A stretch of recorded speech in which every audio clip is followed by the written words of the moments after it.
ഇന്ന് രാവിലെ എവിടെയാണ് പോണേന്ന് വെച്ച് കഴിഞ്ഞാൽ ഞാൻ ഭയങ്കര ഉറക്കച്ചടവിലാണ്. ഇന്നൊരു മീറ്റപ്പ് ഉണ്ട്.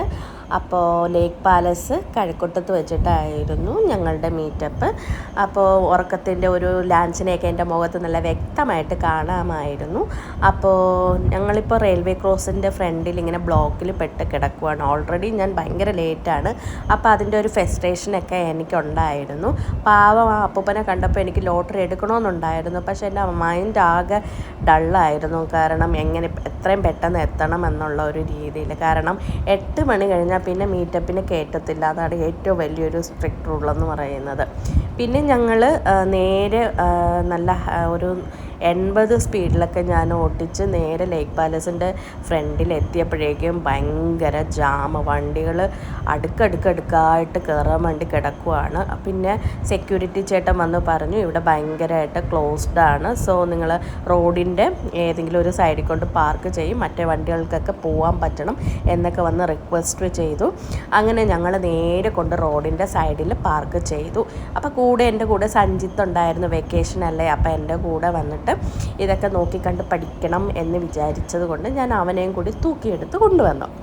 ഉറങ്ങാനാണ്, അത് വേറെ കാര്യം, എന്നാലും സാരമില്ല. അങ്ങനെ ഞങ്ങൾ ഞങ്ങളുടെ ലേക്ക് പാലസ് റിസപ്ഷനിൽ കയറിയപ്പം വളരെ നല്ലൊരു അറ്റ്മോസ്ഫിയർ, എനിക്ക് ഭയങ്കര പോസിറ്റീവ് തോന്നി. പിന്നെ ഞങ്ങളുടെ കൊളീഗേഴ്സ് പിന്നെ ഉണ്ടായിരുന്നു. ഞങ്ങൾ സെൽഫി എടുത്തു.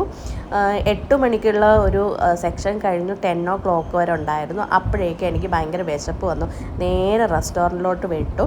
അവിടെ പോയിട്ട് ഒരു ദോശയും ചമ്മന്തിയും സാമ്പാറും കൂടി കഴിച്ചു. നല്ല ദോശ കേട്ടോ, അടിപൊളി ദോശയായിരുന്നു. ഒരു രക്ഷയില്ല, എനിക്ക് അത്രയ്ക്ക് ഇഷ്ടപ്പെട്ടു. കാരണം നമ്മളെ വീട്ടിലുണ്ടാകുന്ന അതേമാതിരി ആയിരുന്നു.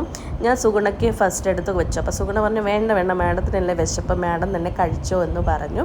മീറ്റിങ്ങൊക്കെ കഴിഞ്ഞതിന് ശേഷമാണ് ഞങ്ങളൊന്ന് പുറത്തോട്ട് ഇറങ്ങി സീനറി പിടുത്തമെന്ന് പറഞ്ഞിട്ട് ഇറങ്ങിയത്. അപ്പോൾ സഞ്ജിത്ത് എൻ്റെ പുറകെ നടന്നിട്ട് ഞാൻ പറഞ്ഞു ഒരു വീഡിയോ പോലും മിസ്സായി പോകരുത്, എല്ലാം ഓടി നടന്ന് എടുത്തോളൂ എന്ന് പറഞ്ഞു. പക്ഷേ ഞങ്ങൾ നടന്ന് നല്ല രസമായിരുന്നു കേട്ടോ, പറയാതിരിക്കാൻ വയ്യ. അവിടെ സ്വിമ്മിംഗ് പൂള് കഴിഞ്ഞ് ഫ്രണ്ടിലോട്ട് പോകുമ്പോൾ ഒരു നല്ലൊരു ഗാർഡൻ സെറ്റ് ചെയ്ത് വെച്ചിട്ടുണ്ട് അവർ.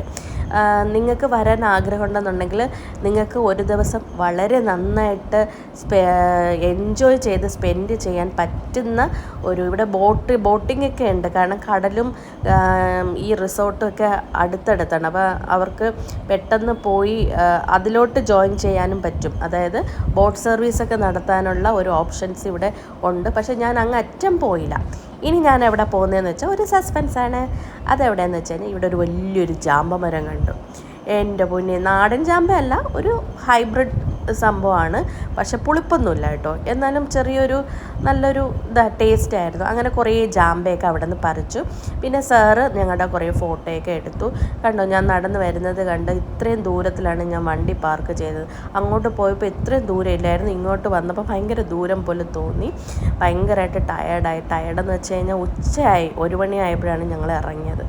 അപ്പോൾ ഇന്നത്തെ വീഡിയോ ഇത്രയൊക്കെ ഉള്ളൂ. വീണ്ടും അടുത്ത വീഡിയോയിലൂടെ കാണാം. Tata bye bye, okay, see U.